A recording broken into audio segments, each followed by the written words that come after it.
Bonjour à tous, dans cette nouvelle vidéo, nous allons étudier les familles chimiques à l'intérieur de la classification périodique des éléments. Alors, tout d'abord, qu'est-ce qu'une famille chimique? On retrouve notre tableau périodique de tout à l'heure avec le nombre d'électrons sur la couche externe en fonction de la colonne. La colonne 1 a un seul électron sur la couche externe, alors que la colonne 18 a 8 électrons sur sa couche externe et elle est donc saturée, à part bien sûr l'hélium qui en a 2. Alors, une colonne représente en fait une même famille chimique. Je prends par exemple la colonne 17, le fluor et le chlore représentent une même famille chimique. Et une même famille chimique peut avoir donc sur la colonne 1 un seul électron sur sa couche externe, 2, 3, 4, 5, jusqu'à 8. Les éléments donc ayant le même nombre d'électrons sur leur couche externe ont des propriétés chimiques semblables. Et comme sur une même colonne, les propriétés chimiques sont semblables, on appelle ça une famille chimique. Pourquoi les propriétés chimiques sont semblables? Alors il y a plusieurs facteurs, mais le premier c'est qu'il y a le même nombre d'électrons, encore une fois, sur la couche externe. Je prends la colonne 13, le bore et l'aluminium ont 3 électrons sur leur couche externe. Ils réagiront donc globalement de la même façon. Alors, étudions ces familles chimiques. La première, la famille des gaz rares ou gaz nobles, les deux termes sont acceptés, c'est la dernière colonne complètement à droite, c'est la colonne 18.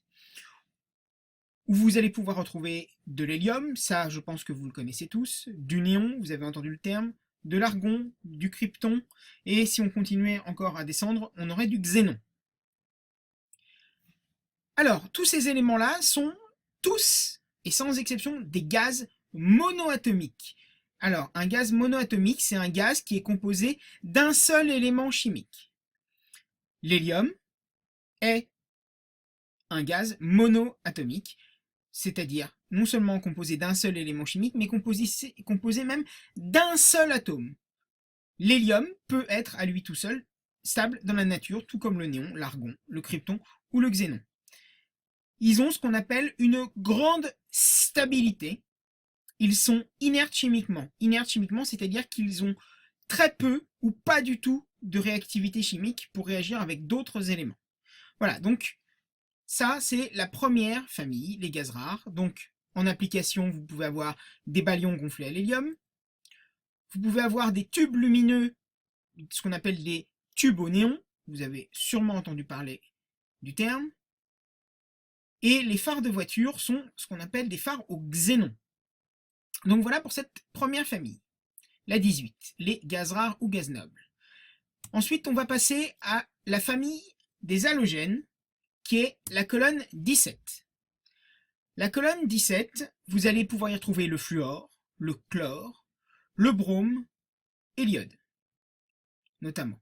Ils possèdent tous 7 électrons externes, et lorsque les éléments chimiques de cette période font un ion, on les retrouve sous la forme d'ions X-. Donc X-, ce sont des ions négatifs, ce sont donc des anions.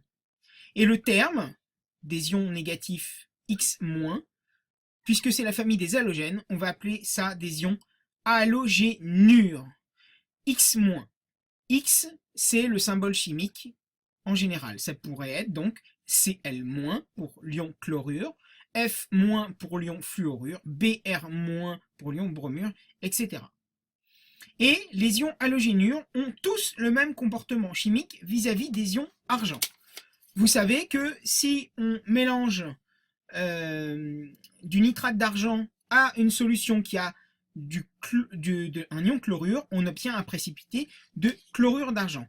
Et ce précipité de chlorure d'argent, il va noircir à la lumière. Et bien ce principe, c'est le principe de la photographie. Et la photographie, elle s'est développée notamment grâce au bromure d'argent AgBr.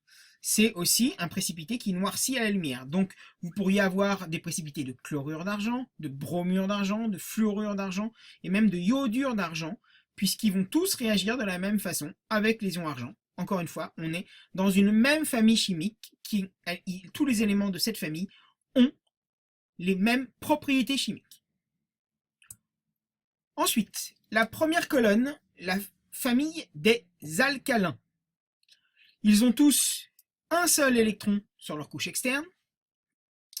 À l'exception de l'hydrogène, qui est bien sûr un gaz sous la forme de dihydrogène, le lithium ou le sodium ou encore le potassium, si on continue à descendre, sont tous des métaux qui sont relativement mous et qui sont extrêmement réactifs.